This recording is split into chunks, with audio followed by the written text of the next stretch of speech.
Përshëndetje, mirë se erdhët në Përballë podcast në telegrafi.com. Unë jam Muhamet Hajrullab. Po vazhdojmë me serinë e 8 të serisë podcast Përballë podcast, ku kemi folur për integritetin medial dhe demokracinë në Kosovë që synon të nxjisë debat për rolin e mediave, sfidat e dezinformimit dhe ndikimin që ka dezinformimi gjatë fushatave zgjedhore, por gjithashtu kemi folur edhe për rolin dhe përgjegjësinë që kanë mediat gjatë kësaj periudhe. Sot do të ndalim një temë shumë të rëndësishme që ka të bëjë për demokracinë, për shoqërinë, që ka të bëjë me transparencën e pronësisë dhe stabilitetit financiar të mediave. Cila është gjendja e mediave në Kosovë, cili është stabiliteti financiar, cila është pronësia e mediave dhe se çfarë pritet të ndodhë në kohën kur ne jemi në kohën e inteligjencës artificiale. Për të diskutuar për këtë temë, unë së bashku sot jam me zotin Jeton Mehmeti, ish kryetar i KPM-s, Komisionit Pavarur të Mediave dhe njëës i fushës së mediave. Zotin Mehmeti, mirë se po takojmë sërish. Mirë se ju gjeta, faleminderit mirë për ftesën. Mirë, shumë mirë, për një temë kaq të rëndësishme me diskutu që ka të bëjë me e përmenda në këtë seri të podcast ku kemi folur për integritetin e mediave, rolin që kanë mediat, edhe lufta kundër dezinformimit, inteligjenca artificiale, të gjitha këto. Po e përfundojmë këtë cikël me një temë shumë të rëndësishme, që shpeshherë nuk diskutohet shumë, po fakti që ne po flasim është një temë që edhe ne mediat janë të hapur me diskutu transparenca, pronësia dhe stabiliteti financiar. E di që në kohën sa ke qenë kryetar në KPM ka pas një raport që ka të bëjë me këtë çështje, nëse mund pak me zbërthy, e mandej me shkute pjesa që na pret në të ardhmen. Faleminderit për zgjedhjen e kësaj teme që me të vërtetë është shumë e rëndësishme, edhe ashtu siç e përmendët edhe ju, është një prej kritereve të demokracisë së një vendi, pra nuk është vetëm çështje teknike, pronësia apo transparenca e pronësisë së mediave, por realisht ndikon edhe në vetë kualitetin e demokracisë, sepse në shtetet demokratike qytetarët kanë të drejtë të dinë se kush qëndron brapa mediave, kush janë pronarët, si financohen dhe si merren vendimet, pra a merren vendimet nga ata që janë trupa profesional, pra redaktorët, apo pronarët e mediave kanë interferim në vendimet editoriale të mediave të saktuara. Dhe një prej hapave të parë që kam bërë kur kam qenë në KPM, ka qenë të shohim situatën se ku qëndrojmë sa i përket transparencës së pronësisë së mediave. Kemi bërë një analizim të situatës dhe ajo çfarë kemi gjetur është se kemi hasur në rreth 35 raste ku pronësia e mediave të licencuar pranë KPM-s ndryshonte nga pronësia në Agjencinë për Regjistrimin e Bizneseve apo në ARBK. Dhe kjo natyrisht binte desht me ligjin dhe pas kësaj kemi ndërmarrë 3 veprime konkrete. Një, kemi bërë një rregullore për transparencën e pronësisë të ndalimin e koncentrimit medial. 2, kemi bërë një marrëveshje me ARBK-n që të jemi të unifikuar, pra të mos bëhet ndryshim në ARBK pa marrë një leje nga ana e KPM-s, kuptohet për mediat e cilat kanë nevojë për licencë, pra televizion dhe radio. Dhe 3, bashkë me OSBE-n kemi ndërtuar një adresar apo një database në të cilën qytetarët shumë thjesht mund të klikojnë në një medium të licencuar dhe të shohin ato të dhënat kryesore, pra kush janë pronarët, gjithsesi aksionarët, kush janë redaktorët apo drejtorët që udhëheqin një medium të saktuar, dhe pastaj të shohin edhe adresën dhe kontaktet e atij mediumi. Pra, këto janë elemente bazike të cilat I kemi ndërmarrë, por transparenca e mediave dhe pronësisë e mediave në bazë të kritereve të BE-s do të kalojë edhe në një fazë më tutje, për cilën besoj që do të flasim.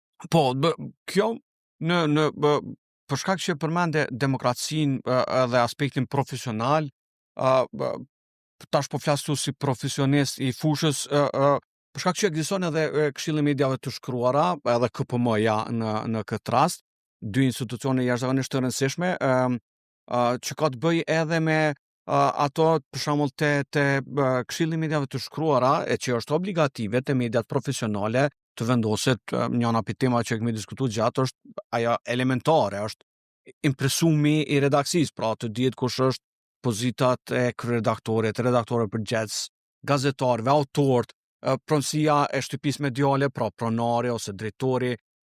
Dhe këtë çështje në Telegraf kemi zgjidhur me kohë si problem prej fillimit, sepse mendoj që kjo e sjell kredibilitetin pastaj të mediave edhe ndaj publikut. Edhe shpesh kur vjen kjo çështja që ka të bëjë me transparencën, financat nuk është një temë e lehtë. Unë e shoh edhe gjatë zgjedhjeve të subjektet politike kur kanë me raportu për shpenzimin e parave në marketing të mediat. Pra nuk ka një lloj transparencë të mjaftueshme. A duhet të forcohet kjo më shumë në të ardhmen? Sigurisht se po, në kuptimin e legjislacionit aktual. Dhe po flas gjithmonë për mediat e licencuara fillimisht, ato të cilat i kemi rregulluar sa kemi qenë në KPM. Ato kanë për obligim që një herë në vit t'i raportojnë rregullatorit e mediave, gjithsesi KPM-s, t'i raportojnë financat dhe të hyrat brenda një viti të caktuar. Dhe pastaj rregullatori i ka në dispozicion ato të hyra dhe aty mund të sheh edhe qarkullimin që kanë bërë dhe mund të kërkojë edhe më tepër informacione se ka dyshime për të hyrat të caktuara. Por ajo çfarë është më rëndësishme dhe kjo është në standardet e Bashkimit Evropian, mediat të cilat marrin fonde publike nga buxheti i shtetit përmes formave të ndryshme, që nga niveli qendror apo lokal, ato të dhëna duhet t'i bëjnë edhe publike. Pra kanë për obligim. Përderisa të dhënat komerciale nga reklamat, po flas për mediat private, pra, të cilat operojnë si biznese, e kanë për obligim t'i deklarojnë tek rregullatori të dhënat apo të hyrat që kanë marrë nga projektet apo subvencionet apo donacionet nga buxheti i shtetit, ato duhet t'i deklarojnë edhe publikisht. Dhe këtu sigurisht është fokusi më i madh edhe pranë tek transmetuesi publik, i cili kryesisht pra ka të hyrat kryesor, pra i ka nga buxheti i shtetit dhe duhet të jetë shumë transparent kashi publiku mbi ata se ku i shpenzon atë. Pse është shumë e rëndësishme ajo, nëse mujmë pak edhe për profesionistët të fushës, por edhe për publikun. Pse është e rëndësishme sa këto pronësia të dihet, pronësia të jenë këto të publike, le të themi që është, kur po them publike, transparente pra për publikun. Kjo është shumë e rëndësishme në fushën e mediave, në industrinë mediale, sepse mediat dallojnë prej bizneseve të tjera. Kanë paq mbrojtje të madhe nga ana e ligjit, nga ana e kushtetutës, madje në kuptimin që e drejta e mediave është që të bëjnë punën e tyre, pra në kuptimin që të jenë të lirë dhe kuptimin që ato të bëjnë atë rolin në kuptimin e kërkimit të llogaridhënies nga njerëzit e pushtetit. Por i vetmi kriter që mediat pastaj duhet të ofrojnë tek publiku është që të ofrojnë transparencë mbi atë se kush qëndron prapa atyre. Dhe ligji i jon parasheh pronar, aksionar, të cilët duhet të jenë shtetas të vendit tonë, por nuk e ndalon as edhe pronësinë e huaj. Por nuk e lejon. Nuk e pengon. Po, nuk e ndalon pronësinë e huaj e industrinë e mediave. Megjithatë, për shkak se mediat e kanë rol shumë të madh në shoqëri, duhet të dihen edhe pronarët e huaj dhe aksionarët e huaj. Pra thjesht jenë transparent, të jenë transparent. Prandaj edhe kur licencohet një medium i caktuar, kërkohet të dhëna të transaksioneve financiare apo të buxhetit me të cilën do të operojë të paktën në 3 vitet e fundit, që të shihet se si një biznes i caktuar ka akumuluar pasuri për të ndërtuar një medium. Dhe pastaj këto verifikohen dhe pastaj në baza vjetore gjithmonë duhet të shihet se sa e qëndrueshme është një medium i caktuar në kuptimin financiar. Pra po flasim sot për shkak se publiku dëshiron dhe duhet ta di nëse një medium i caktuar ka një pronar apo pronësi i cili mund të ketë pastaj edhe si thua mund të ketë interesa politike dhe mund të ndikojë pra në agjendat të ndryshme, në agjendat të ndryshme të asaj media. Për shembull, në vendin tonë kemi të ndaluar që një pronar i një media të garoj në zgjedhje. Duhet të heqë. Pra nuk mund të jesh edhe pronar ose udhëheqës i një medias specifike në rastin e KPM-s të cilat i mbikëqyr dhe të jesh në listë zgjedhore të njërës prej subjekteve politike. Po, sidomos në këto zgjedhjet e fundit kanë vërejtur që disa prej apo të paktën një pronar që më ka rënë në sy, i një mediumit të caktuar dhe një operatorit të shpërndarjes ka garuar në një platformë politike dhe nuk e di nëse ka të ndërheqje nga pozicioni, sikurse që kërkon ligji, apo KPM ka toleruar një gjë të tillë, nuk jam i sigurt. Por kjo është shumë e rëndësishme, sepse pronarët e mediave pra nuk mund të jenë të përfshirë në aktivitete politike, nuk mund të jenë të emëruar politik, nuk mund të jenë funksionar të lartë, sepse kësaj pra të ndikonte edhe në atë pavarësinë editoriale të atij mediumi. Jeton si është e rregulluar kjo, ne pretendojmë me qenë ka perëndimi në përgjithësi integrimin në Bashkimin Evropian. Ç'është kjo e rregulluar në vendet e Bashkimit Evropian dhe me direktivat e brendshme? Bashkimi Evropian i kushton shumë rëndësi transparencës së pronësisë mediale. Dhe jo vetëm pronarëve legjitim, atyre të cilët janë pra me letër të deklaruar si pronar, por kanë edhe një term tjetër, pronarëve fundor apo pronarëve përfitues, që ne kupton se mund të jenë aksionar të një kompanie shumë të madhe dhe mediumi mund të jetë vetëm një se thua dekë një kompanie shumë të madhe biznesore. Dhe kësaj pra në vendin ton presim që me ndryshimet ligjore të kemi specifika të më të shumta pra, kuptimin që në të ardhmen të kërkohet edhe deklarimi i pronarëve përfitues apo pronarëve fundor, pra në mënyrë që të dihet edhe një rreth më i gjatë që mund të ketë ndikim pra në vendimet redaksionale të një mediumi të caktuar.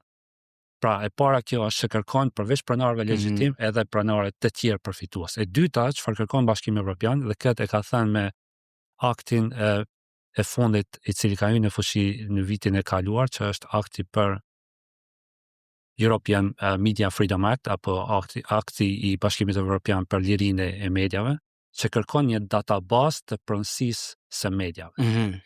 Kërkon database. Kërkon database. Ne akoma nuk e kemi nisur në vendin tonë. Ajo që përmenda pak më herët në KPM kemi bërë një adresar, një database, por vetëm për të licencuarit e KPM. E qartë, po jo për pjesën tjetër. Po jo për pjesën tjetër. Dhe në pra duhet të jetë një database e pronësisë. Duhet të jetë një database apo disa database, sepse mund të jetë database për mediat online, për mediat të shkruara, për mediat televizive, audiovizive, pra. Dhe këtë e kërkon në mënyrë që publiku ta ketë shumë lehtë qasjen në atë database. Se kush e menaxhon atë, i ka lënë disa opsione, pra kjo direktive e Bashkimit Evropian, dhe pritet që në të ardhmen të fillojnë diskutimet edhe në vendin tonë, kur fillojnë parafrimin e ligjeve tona me direktivat e Bashkimit Evropian, në mënyrë që të rrisim më shumë transparencën e pronësisë mediale. E qartë. Kur jemi te transparenca edhe te aspekti financiar, si vend i vogël Kosova, shumë kush thotë që ka shumë media, edhe radio, edhe televizione, edhe media online, edhe të gjitha këto. Dhe kur vjen pasaj çështja te aspekti financiar është problematik. Pra edhe nëse flet sot me edhe ka ndryshuar koncepti i marketingut klasik viteve të fundit, pastaj ka ndryshuar rrethonat të bërit edhe le të themi kështu marketing. Dhe kjo ka pru pastaj në një situatë të keqe mediat në përgjithësi. Sidomos kur po flas të keqe, po flas financiare, mediat që janë ka televizione rajonale, ka media lokale që ne i quajmë, të cilat janë të varura puro nga reklamat dhe marketingu që vjen nga pushteti në cilën do komunë. S'ka lidhje partia, pra ai varën nga ai marketing që vjen nga pushteti ose pastaj nga grupet e interesit të tjera. Pra nuk është zgjidhje tjera e jeton situata mediale në Kosovë.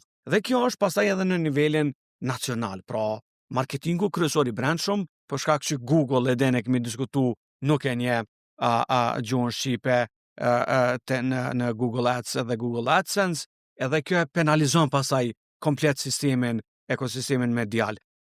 Edhe shpeshherë është situata para aktit krym, tash zgjidhja, transparenca financiare, po, s'ka diskutim, po qysh mi kallëzuar ato financa ata kur janë pasaj të varën nga buxheti i komunës ose i grupeve të interesit. Kjo e vështirëson situatën realisht.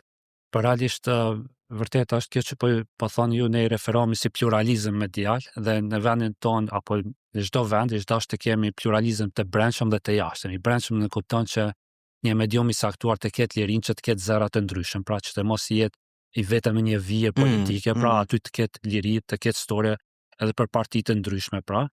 Dhe këtë mund të themi se e kemi ose deri në një farë doze, Dhe pluralizmi I jashtëm është ai që ju e përmendet ku kemi një shumëllojshmëri të mediave. Përderisa kam qenë në KPM, kemi pasur 19 televizione me transmetim lokal, me frekuenca.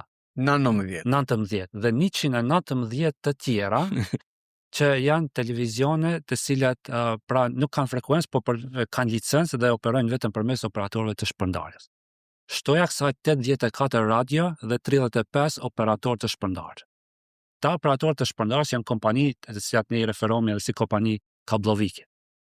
Dhe se si operojnë në një treg që supozohet ketë rreth 15 milion euro reklama në vit, shtoja kësaj edhe transmetuesin publik që merr nga këto reklama, është pak e vështirë pra të kenë qëndrueshmëri financiare gjitha këto. Po, prandaj edhe pyeta, domethënë edhe po duan një shpjegim sepse është e vështirë pastaj kjo shpërndarja që ka ndryshuar pastaj viteve të fundit. E përmendë 15 milionë se s'gaboj, ajo që pak a shumë është vjetore.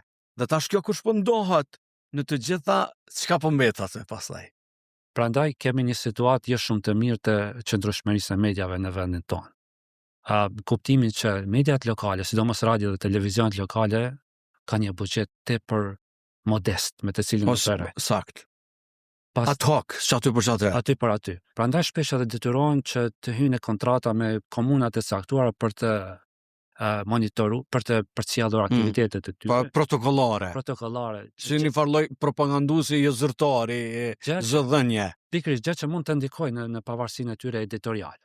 Pra, pastaj kemi një kategori të mediave apo bizneseve të cilat kanë një avantazh kuptimin financiar dhe këta janë operator kablor, operator të shpërndarjes. Që marrin të hyra nga klientët. Po, për shkak se ofrojnë një pakë televizive. Dhe disa prej tyre kanë arritur që të krijojnë edhe televizionet e tyre pastaj.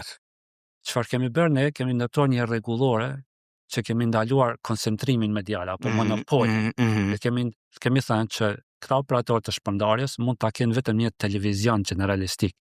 Pra që të mos blejnë të gjithë televizionet tjera sepse kanë mundësi financiare dhe pastaj kur merr ti një operator I ke vetëm televizionet e atij operator. Pra këtë kemi ndaluar. E kemi thënë që në maksimum mund ta ketë vetëm një licencë e një televizioni generalistik në mënyrë që të mos koncentrohet tregu medial në duart e një grupi të caktuar të njerëzve. Pra kemi vënë disa masa preventive që të mos shkohet drejt monopolit, por realisht në kuptimin financiar. Dhe këtu ndoshta edhe Komisioni Pavarur për Media në kuptimin e tarifave duhet të rishikojë tarifat sepse gjendja është shumë jo e mirë pra në kuptimin e të hyrave financiare të mediave. Zgjedhjet siç e përmendet mund të krijojnë një lloj mundësie për të inkasuar disa të hyra shtesë, por realisht ajo për të cilave supozohet që mbahet një medium e që janë reklamat, tregu I tyre është shumë I vogël dhe shtoja kësaj që tani mediat e licencuara apo mediat që operojnë në vendin tonë kanë për konkurrencë edhe rrjetet të shumta sociale, në të cilat bizneset shpeshherë tentojnë që të reklamojnë direkt në ato dhe të mos shkohet në kuptimin tradicional pra përmes mediave të caktuara. Dhe tash kjo pastaj e determinon ajo që është gazetaria cilësore dhe mirëfillt, pra pa financa të mira në aspektin zhvillimor, as mund të ketë pastaj paga, zhvillim dhe profesionalizëm në media me staf të trajnuar, edukuar, përparuar, profesional, sepse ajo kërkon ka kosto pra. Dhe nëse marrim situatën edhe rajonale, edhe ka po shkon trendi, po duhet kjo pjesa e fundit zoti Mehmeti me diskutu, duke pas parasysh tash së fundi kemi një zhvillim të jashtëzakonshëm me inteligjencën artificiale. Ajo që është gazetaria digitale ka ndryshuar konceptin, pra sot në kohë reale janë edhe influencerët të ndryshëm, të cilën e përmendëm, pastaj këto problemet e Kosovës dhe të rajonit dorën zemën përgjithësi nuk mund të thuhet se është gjendja ndoshta financiare pak më mirë. Çka mund të jetë zhvillimi medial ose media ose shen ka perspektiva jote tash si njës I fushës së mediave që përcjell gjatë edhe ka po shkon trendi? Mendoj që duhet të ecim në dy aspekte të ndryshme. Një është që të kemi politika shtetërore dhe dyta të kemi praktika nga ana vetë mediave të cilat çojnë në këtë drejtim. Sa I përket të parës, unë kam propozuar një nen tek ligji për KPM, ligji i cili është dhe do të jetë në shqyrtim përsëri për krijimin e një fondi për pluralizëm medial. Dhe jo vetëm si ide, po pastaj kam kërkuar bashkëpunim me OSBE-n, ndihmën e një eksperti ndërkombëtar që të krijojmë një rregullore e cila do ta zbërthente se si ky fond do të menaxhojë. Dhe kjo rregullore, jam shumë i lumtur që tani ekziston në draft, pra. Okej, do të ka një nisje. Se po du pak me pyçasht ideja dhe qëndron pra në vetëm se është e dorëzuar në KPM dhe ideja është që të hyrat të cilat KPM-ja i inkason në aspektin vjetor, të kthehen përsëri mediave, por në formë të projekteve, në formë të garës, në formë të konkurrencës, pra. Pra me thirrje të caktuar, por që të jenë të paktën të kategorizuar në 3 lëmi të ndryshme, një për mediat lokale, të cilat siç e përmenda janë me të vërtetë në situatë të vështirë financiare, tjetra për mediat nacionale dhe e treta për mediat e reja, pra, kuptimin që të ketë pra një shpërndarje të atyre të çfarë inkason KPM-ja përmes tarifave të licencës apo përmes gjobave dhe sankcione. Dhe tani, kjo nuk është edhe pak, pra zakonisht çdo vit KPM-ja inkason rreth gjysmë milion euro, por ky fond mund të rritej me metoda të ndryshme, pra, dhe për të realizuar këtë ide, duhet sigurisht një bazë ligjore, një nen që do të përmendej në ligjin e për KPM, dhe një rregullore që e specifikon se si do të menaxhojë ky fond, madje ai paneli që do të përzgjedhte mediat nuk do të duaj madje të ishte KPM, por të ishte një panel i përbërë nga ekspertë të jashtë. Dhe dyta janë praktikat e cilat ju përmendet, që vetë media duhet tani të krijojnë mundësi të përqafimit të inteligjencës dhe të teknologjisë pra artificiale, në kuptimin që jo të bëjnë punën pra e gazetarisë të cilën nuk mund ta zaventësoj inteligjenca artificiale, por në aspektin teknik pra të krijon disa mundësi më të shumta që një kosta të cilën e përballon media me vështirësi pra ta krye inteligjenca artificiale. Dhe për këtë të dytën, sigurisht edhe për këtë na duhet një strategji në bazë kombëtare në kuptimin të trajnimit, të ofrimit të ekspertizave të ndryshme për mediat, pra kuptimin e përgatitjes në aspektin teknologjik ose në aspektin njerëzor, pra, që mediat të përqafojnë teknologjinë e re, gjithmonë duke pas parasysh direktivat evropiane. Dhe një prej direktivave evropiane është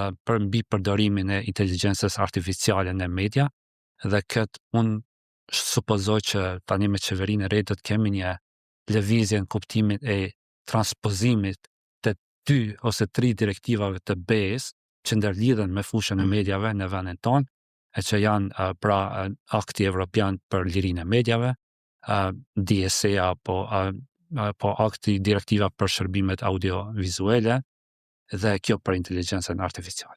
E përmendim me të drejtë këto që ka të bëj me këtë fondin i cili do të mund të menaxhojë ashtu që e përmende në aspekte tjera. E di që mediat lokale, kisha para disa ditësh një podcast me mediat lokale në gjuhët jo shumicë në Kosovë, pra të komunitetit rom, egjiptas e tjera, jashtëzakonisht probleme të shumta të ekzistencës, pra nuk po flasim ajo që e tham ad hoc aty për aty të ekzistencës, edhe për shkak të projekteve, edhe për shkak të limitit që kanë ardhur shkputja projekteve të shumta si USAID e tjera, dhe pastaj mos mundësit për pagesat rregullta mujore, edhe stafi, lëvizjet e stafit, gjitha këto e komplikojnë.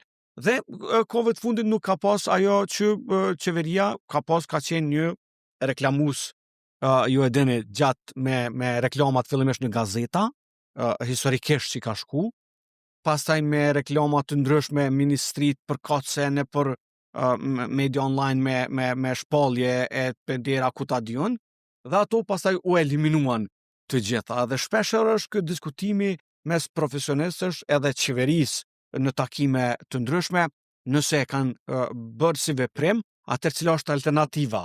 Pra, në kohën kur sot kemi dezinformim, në kohën kur pala tjetër që don me ndryshu narrativën, që don me ndiku edhe në proces zgjedhor, edhe në temat mbrëmshme, e ka shumë më lehtë për faktin që nëse financiarisht mediat janë më dobta, nga ajo mbrojtja institucionale shtetërore, po e themi kushtimisht, atëherë dikush një palë tjetër që nuk ja don të mirën Kosovës, mund ta hap atje një deri dikan një kanal dhe mund të kryej shërbimet veta duke dëmtu një proces. Dhe këtu është roli i shtetit që e përmendja dhe po duhet te kjo pjesë me përfundu tek këto alternativat. Pra, ishte ai në kuadër të zyrës së kryeministrit është një fond që ka qenë për organizata jo qeveritare,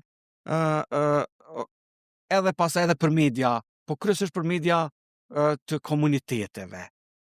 Jo përmendet si fakt që mundet me u ndryshu kjo për KPM, po duhet me pas vullnet. E tash, ky vullneti është politik. Kur është një farë lufte mes pushtetit dhe mediave në diskurs, nuk përbesoj që pushteti ka interes me shtyp përpara. Thot sa ma dopta mediat, aq ma s'ka kush e monitoron pasaj qeverisjen. Ai realisht ish dashur me qenë E kundërta, në kuptimin që një industri mediale e fuqishme, e qëndrueshme financiarisht, është një industri e cila ndihmon në nivelin e demokracisë në vendin tonë.